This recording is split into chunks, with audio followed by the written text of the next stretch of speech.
आइए शुरू करते हैं आज का ये विश्लेषण। ध्यान दीजिएगा, 18वीं से 20वीं शताब्दी के बीच भारतीय समाज में कुछ ऐसी आंतरिक क्रांतियां हुईं जिन्होंने पूरे देश को अंदर से बदल कर रख दिया। ये सिर्फ इतिहास की किताबों के पन्ने नहीं हैं, बल्कि ये सच में आधुनिक भारत की नींव बनने की एक अद्भुत कहानी है। अक्सर इतिहास पढ़ते वक्त पूरा ध्यान सिर्फ बाहरी आज़ादी यानी अंग्रेजों के खिलाफ लड़ाई पर होता है, लेकिन यहाँ एक बड़ा सवाल उठता है। क्या प्राचीन असमानताओं और गहरी रूढ़िवादी परंपराओं में बनते हुए समाज के साथ एक आधुनिक राष्ट्र बनाया जा सकता था? सच तो यह है कि बाहरी आज़ादी जितनी ही जरूरी, एक भयानक आंतरिक लड़ाई भी उसी वक्त लड़ी जा रही थी। इस पूरी यात्रा को बेहतर ढंग से समझने के लिए इस एक्सप्लेनर में 4 मुख्य हिस्सों पर ध्यान केंद्रित किया जाएगा। पदानुक्रम यानी हायरार्की को तोड़ना, इस्लामी विचारधाराएं, सामुदायिक जागरूकता और सामाजिक बदलाव को संस्थागत रूप देना। तो चलिए शुरुआत करते हैं पहले हिस्से से, पदानुक्रम को तोड़ना और सामाजिक न्याय की मांग। पुराने रिजिड नियमों के खिलाफ सबसे पहली बड़ी बगावत दक्षिण भारत में देखी गई। 1917 में C.N. मुदालियार और T.M. नायर के नेतृत्व में जस्टिस मूवमेंट शुरू हुआ, जिसका मुख्य मकसद गैर ब्राह्मणों के लिए नौकरियों और प्रतिनिधित्व की मांग करना था। और फिर 1920 के दशक में E.V. रामास्वामी नायकर, जिन्हें हम पेरियार के नाम से भी जानते हैं, उन्होंने सेल्फ रिस्पेक्ट मूवमेंट चलाया। उन्होंने ब्राह्मणवादी संस्कृति को पूरी तरह नकार दिया, यहाँ तक कि बिना ब्राह्मण पुजारियों के शादियों को औपचारिक रूप दे दिया। ये अपने आप में एक बेहद बड़ा और क्रांतिकारी कदम था। इसके साथ ही मानव गरिमा और महिलाओं के अधिकारों की जरूरी नींव भी रखी जा रही थी।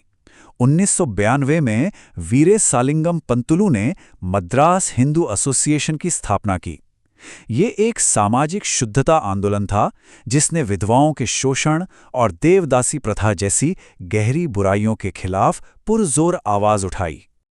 और मंदिर प्रवेश आंदोलन की कहानी तो और भी प्रेरक है। ये कोई एक दिन का बदलाव नहीं था, बल्कि एक क्रमिक यात्रा थी। 1924 में वाइकोम सत्याग्रह से कड़ी जोड़नी शुरू हुई, फिर 1931 में सुब्रमण्यम तिरुमुम्बु द्वारा किया गया गुरुवायूर सत्याग्रह।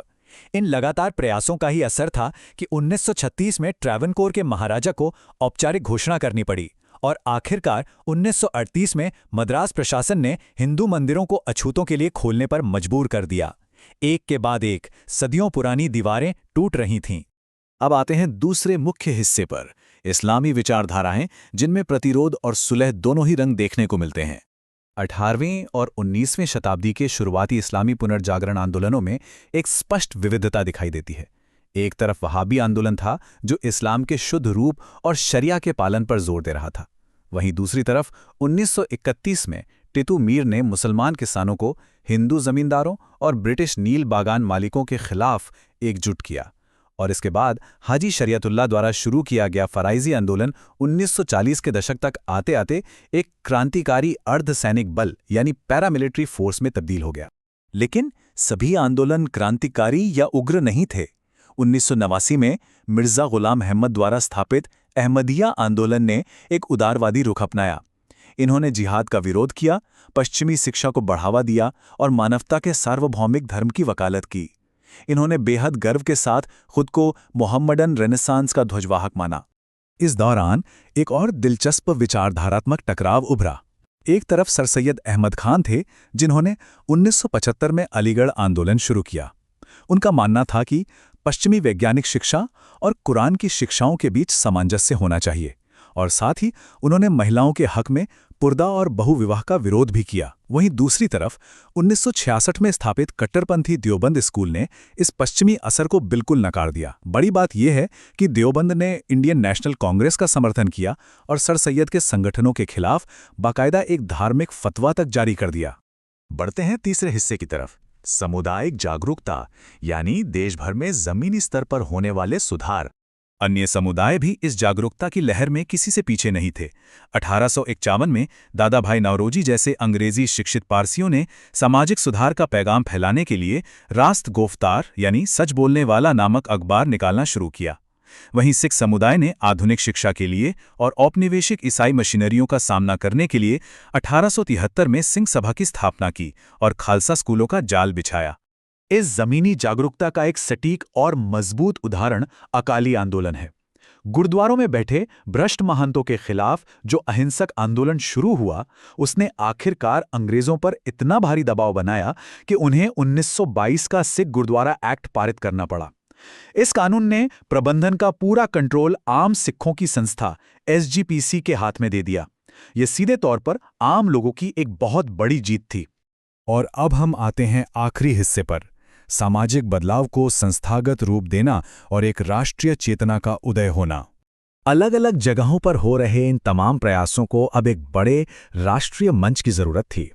1887 में MG रनाडे और रघुनाथ राव द्वारा स्थापित इंडियन सोशल कॉन्फ्रेंस कांग्रेस के एक महत्वपूर्ण सामाजिक अंग के रूप में आगे आई। इस संस्था ने अंतरजातीय विवाहों का खुलकर समर्थन किया, बहुविवाह का विरोध किया और बाल विवाह के खिलाफ एक राष्ट्रव्यापी प्लेज मूवमेंट शुरू किया, जहां लोग आगे आकर बाकायदा शपथ लेते थे। बड़ी दिलचस्प बात यह भी है कि मद्रास के पास अडियार में स्थित एक अंतर्राष्ट्रीय संगठन ने भारतीय सामाजिक सुधार में अपना एक अलग ही योगदान दिया। थियोसॉफिकल मूवमेंट ने आधुनिक विचारों के साथ साथ उपनिषदों जैसे प्राचीन हिंदू शास्त्रों का हवाला देकर जातीय भेदभाव और बाल विवाह के खिलाफ एक बेहद सक्रिय अभियान चलाया। इन्होंने साबित किया कि सुधार की आवाज कहीं से भी उठ सकती है। तो इस पूरे विश्लेषण को समझने के बाद एक बेहद अहम निष्कर्ष निकलता है। राजनीतिक स्वतंत्रता आखिरकार तभी संभव हो सकी क्योंकि इन तमाम समाज सुधारकों ने पहले आपस में बनते हुए समाज को एकजुट किया, एक आत्मजागरूक भारत बनाया। जरा सोचिए, अगर इन आंतरिक सामाजिक विभाजनों की खाई को पहले नहीं भरा गया होता तो क्या आधुनिक राष्ट्रवाद कभी उस मुकाम तक पहुंच पाता जहां हम आज हैं? ये एक ऐसी सीख है जो आज के दौर में भी उतनी ही मायने रखती है।